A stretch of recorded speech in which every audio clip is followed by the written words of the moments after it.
இப்போ பிளானிங் பார்ப்போம். திட்டக்குழு அதிகமாக கொஸ்டின் கேட்குறது இங்கே தான். இப்போ வரைக்கும் வந்தாலும் ஒரு கொஸ்டின் 2 கொஸ்டின் வரலாம். பட் இப்போது இதில் பிளானிங் கமிஷன் திட்டக்குழுவில் கன்ஃபார்மாக ஒரு கொஸ்டின். இப்போ என்னவா மாறிடுச்சு, ஒரு பேர் என்ன? இப்போ பிளானிங் கமிஷன் இல்லை, பிளானிங் கமிஷன் நம்ம மாற்றிட்டோம். என்னவா மாற்றிருக்கோம்? நித்தி ஆயோக் அப்படின்னு மாற்றிருக்கோம்ல. 10 வருஷத்துக்கு முன்னாடி 2015 ஸ்டார்ட் பண்ணோம். ஜனவரி 1ஆம் தேதி நித்தி ஆயோக் வந்து செயல்முறைக்கு வந்துச்சு. அது இந்த பிளானிங் கமிஷன் தூக்கிட்டு தான் அதை கொண்டு வந்தாங்க. பட் ஸ்டில் கிட்டத்தட்ட 60 வருஷமாக இந்தியாவுக்கு மிகப்பெரிய அளவில் அந்த தொழில்துறை வளர்ச்சி, எல்லா துறையிலும் வளர்ச்சி அடைகிறதுக்கு பிளானிங் கமிஷன் தான் முன்னோடியாக இருந்துச்சு. பிளானிங் கமிஷன் தான் வழி நடத்துச்சு. அதனால் பிளானிங் கமிஷன் வந்து கண்டிப்பாக ஒரு கொஸ்டின் வரும், பார்த்துக்குவோம். இது எப்போ தொடங்கப்பட்டது? மார்ச் 15, 1950 துவக்கம். மார்ச் 15, 1950. திட்டக்குழுவின் முதல் தலைவர் யாரு? திட்டக்குழுவின் தலைவர். இப்போ நித்தி ஆயோகோட தலைவர் யாரு? நித்தி ஆயோகோட தலைவர் பிரதமர். பிளானிங் கமிஷன் திட்டக்குழுவினோட தலைவரும் பிரதமர் தான். அப்போ பிளானிங் கமிஷனோட தலைவரும் முதல் தலைவர் வந்து ஜவஹர்லால் நேரு. இது வந்து அரசியலமைப்பு சார்ந்த இயக்கமா அமைப்பா? இது அரசியலமைப்பு சாரா அமைப்பு, எக்ஸ்ட்ரா கான்ஸ்டிடியூஷனல் பாடி, அரசியலமைப்பு சாராத அமைப்பு. டிபிஎஸ்பி கீழே இது வந்து உருவாக்கப்பட்டது. ஆர்டிகல் 39 கீழே. ஓகே, அரசு வழிகாட்டுதல் நெறிமுறை, அதுதான் டிபிஎஸ்பி இல்லையா, directive principles of state policy.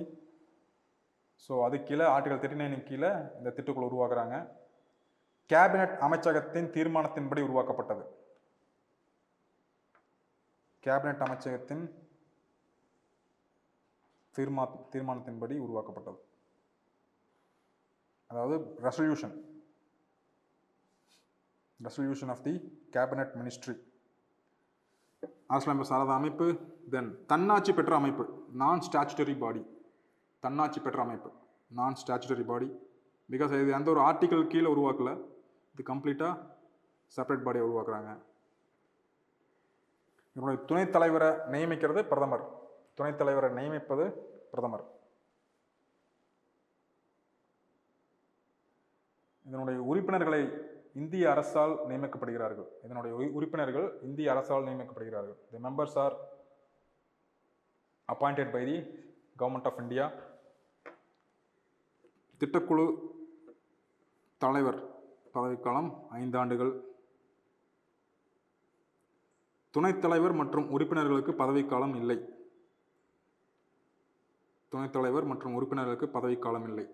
அவங்க எப்போ வேணாலும் இருக்கலாம், எத்தனை நாள் வேணாலும் இருக்கலாம். ஓகே, இது தேசிய வளர்ச்சி மன்றத்தின் வழிகாட்டுதல் படி செயல்படுகிறது. நேஷனல் டெவலப்மெண்ட் கவுன்சில் அதனுடைய ஆலோசனையின் பேரில் இது செயல்படுது. தேசிய வளர்ச்சி மன்றம்.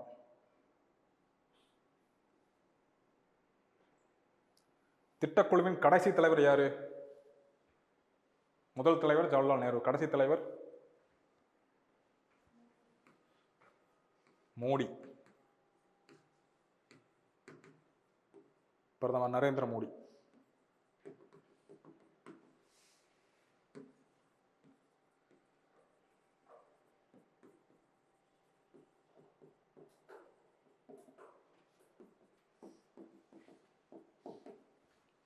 National development council.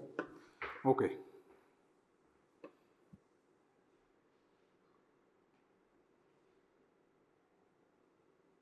திட்டக்குழுவினுடைய பணிகள்: முதலீடு, மனித வளங்களை மதிப்பீடு செய்வது.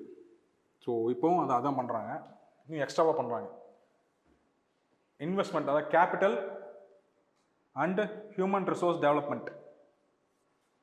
ஓகே, இதையே வந்து சரியாக வந்து கணக்கிடுறது, மதிப்பிடுறது, இதுதான் இவங்களோட வேலை. ஓகே, மனிதவள மேம்பாட்டை கணக்கிடுதல் மற்றும் முதலீட்டுகளை ஏற்படுத்துதல்.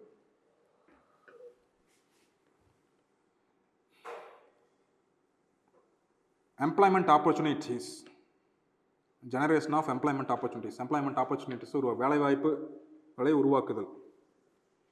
Generation of employment opportunities. நாட்டு வளங்களை சரியாக பயன்படுத்த திட்டமிடுவது மற்றும் உற்பத்தியை அதிகரிப்பது. Okay, so planning for the natural resources of the country and the development. இதில் அமைச்சர்கள்லாம் உள்ள இருக்கிறாங்க. மிக முக்கிய துறையினோட அமைச்சர் like finance minister, defence minister, agriculture minister, இது மாதிரியான முக்கிய துறையினோட தலைவர் அமைச்சர்கள் உள்ள இருக்காங்க. அப்படிங்கும்போது அவங்க பிளான் பண்ணுவாங்க. அடுத்த 5 ஆண்டுக்கு நம்மளோட நோக்கம் இதாக தான் இருக்கணும், இதை நாம அடையணும், ஒரு கோல் செட் பண்ணுவாங்க. அந்த கோலை நோக்கி அவங்க போவாங்க. லைக் ஃபார் எக்ஸாம்பிள் அக்ரிகல்ச்சர் 5% வளர்ச்சி, வருடம் 5% வளர்ச்சி அடையணும் அப்படிங்கிறத செட் பண்ணிக்குவாங்க. அந்த கோலை நோக்கி எப்படி மூவ் ஆகலாம், அதுக்கு என்னென்ன பாலிசி போடுறது அப்படிங்கிறத இந்த திட்டக்குழுவில் செயல்படுத்துறது. அது கீழே தான் நாட்டு வளங்களை சரியாக பயன்படுத்த திட்டமிடுவது மற்றும் உற்பத்தியை அதிகரிப்பது. ஓகே, இதில் என்னென்ன கொண்டு வராங்க? 5 ஆண்டு திட்டங்கள், ஆண்டு திட்டங்கள் மற்றும் மாநில திட்டங்களை உருவாக்குவது.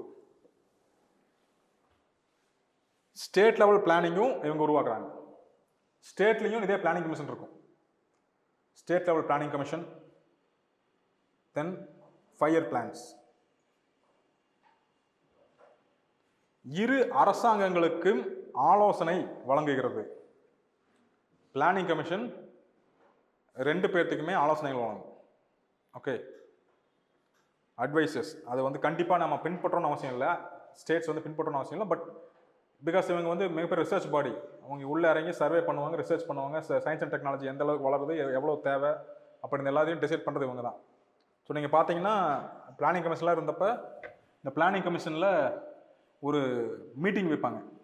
அந்த மீட்டிங்கை அட்டன் பண்ணுறதுக்கு சீஃப் மினிஸ்டர்ஸ் போவாங்க. எல்லா மாநிலங்கள்லேருந்தும் சீஃப் மினிஸ்டர்ஸ் பிளானிங் கமிஷனோட மீட்டிங் டெல்லியில் நடக்கும், அங்கே போவாங்க. அப்போ போயிட்டு எங்களோட மாநிலங்களில் இது மாதிரியான டெவலப்மெண்ட் ஆக்டிவிட்டீஸ்க்கு இன்வெஸ்ட்மெண்ட்ஸ் தேவைப்படுது அப்படின்னு ஒரு டிமாண்டை பிளானிங் கமிஷனோட துணைத் தலைவர் இருக்காங்க இல்லையா, அவங்ககிட்ட கொடுத்துட்டு வருவாங்க. எல்லாரும் போய் மீட் பண்ணுவாங்க, கொடுத்துட்டு வருவாங்க. ஸோ அது மாதிரி அந்த பிளானிங் கமிஷன் அது ஓகே பண்ணுச்சு அப்படின்னா, இது வந்து கன்ஃபார்மாக பிளானிங் கமிஷன் சொன்னா தான் கொடுக்கணும்னு அவசியம் இல்லை. பட் இது ஒரு நடைமுறையாக இருந்துச்சு. ஓகே, ஸோ இது என்ன, இது வேற ஒரு மாதிரி பிரச்சனை. சரி, அது ரெண்டாவது பார்ப்போம் அது என்ன மாதிரி பிரச்சனை வருது அப்படின்னு. அது நம்மளுக்கு தேவையில்லை, வில் சி. ஸோ இரு அரசாங்களுக்கும் ஆலோசனை வழங்குகிறது. ஓகே, தென் மாநில திட்டக்குழு. இதுக்கு யார் தலைவர்?